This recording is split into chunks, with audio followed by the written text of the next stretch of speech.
Here are 5 reasons Windows 11 is not worth the upgrade. What are some problems that might stray you away from Microsoft's new operating system? Well, we're about to find out. Number 1 is the system requirements. This has been one of the most controversial issues with Windows 11 right when it was announced. Basically, to upgrade to Windows 11, you need to have a TPM 2.0 chip on board, Secure Boot enabled, and have at least an 8th gen Intel or an AMD Zen Plus processor. To simplify things, you basically need a PC from around 2017 to officially run Windows 11. Now, to clarify, Microsoft did have certain requirements for older versions of Windows as well. For example, Windows 10's minimum CPU requirement for Intel is its 5th generation offering. However, I can guarantee you that many people out there are running Windows 10 on older hardware without any issues, aside from maybe performance, but whatever. The difference this time around is that Microsoft is now pushing blockades on upgrades if people don't reach these minimum requirements. I should note, however, there are workarounds to these system requirements, and you can install Windows 11 without them. But now another issue arises. Microsoft has made a super vague statement that if you install Windows 11 on systems that don't meet the system requirements, you are not quote-unquote guaranteed Windows updates, and this applies to security updates as well.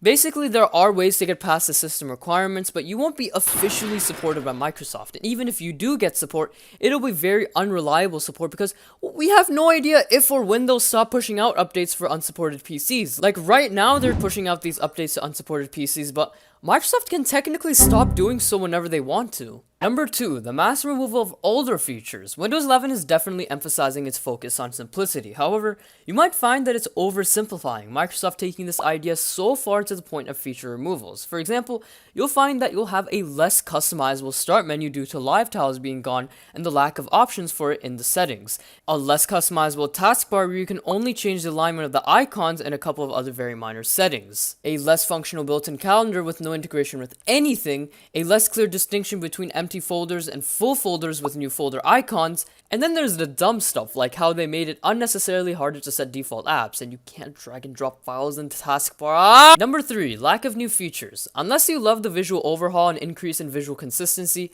I can count the number of new major features in Windows 11 with less than 5 fingers. There is the Microsoft Teams chat feature and Snap Assist improvements.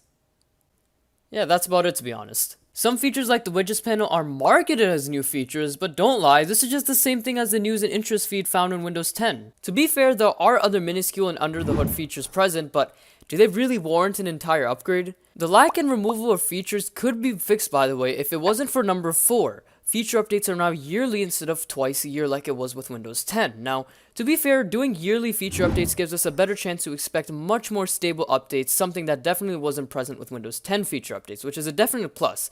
The bad part, however, is that Windows 11 will now be in this incomplete state to many until we get yearly feature updates to address some of its issues, and this time around people will want them more than ever before to bring back removed features and functionality and or get new features that might appeal to more people.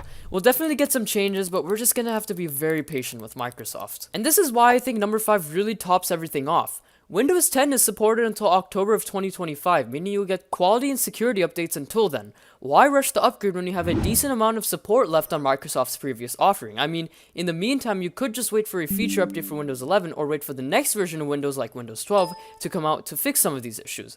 You could even upgrade your computer prior to 2025 to overcome that system requirements issue if that's a problem for you. You don't really have to rush anything. You have plenty of time to make whatever decision you need to make.